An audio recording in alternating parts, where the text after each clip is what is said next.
democracy doing? In some of his strongest comments yet, President Trump says he's considering his options to serve a third term in office, a breach of the Constitution's two-term limit for presidents. I'm sorry, considering the option? What, are you trying to order off menu from the Constitution?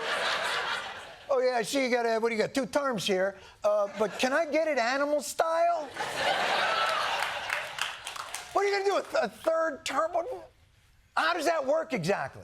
In a phone call with NBC, Trump saying, quote, there are methods which you could do it, including possibly urging his vice president, J.D. Vance, to run and then cede power back to Trump. The president saying that's one method, but that there are others, too. Yes. There are other methods. You tried one a few years ago. There are other methods for staying in power beyond when you are legally allowed to be there. Historically, some of them involve catapults. Although maybe Trump has something more creative in mind with the Vance thing. Have you guys heard of the movie Face Off? Yeah, so here's how it's gonna work.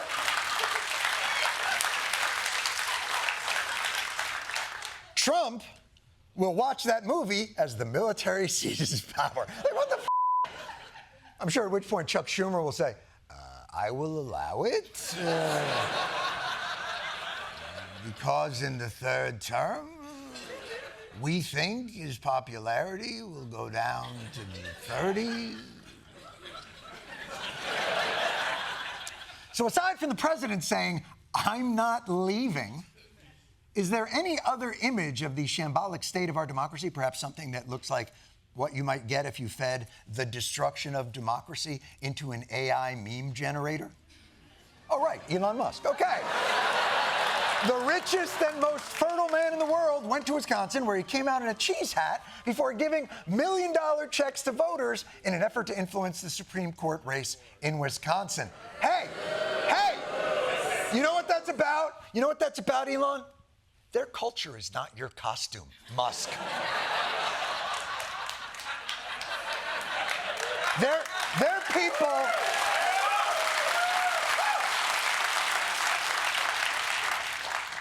do not appropriate their dairy chapeaus.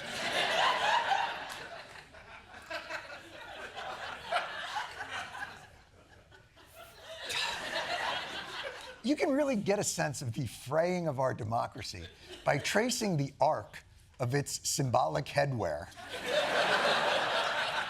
It's still a tricorner, but it's not the same. Meanwhile, the process of streamlining our beautiful democracy continues apace. And a couple of months into Trump's second of his, let's say, 4 to 7 terms, he continues to live up to his vaunted apprentice catchphrase, "You're fired." More than 1,300 workers now fired at the Department of Education. The IRS beginning to lay off more than 6,000 employees. The Social Security Administration will cut 7,000 jobs. The U.S. Postal Service will trim its workforce by 10,000. HHS will be dropping around 20,000 workers. The Department of Veterans Affairs looking to cut 80,000 jobs. In the administration's defense, those veterans shouldn't have been having affairs in the first place. That's on them. And by the way, do we need a department for that?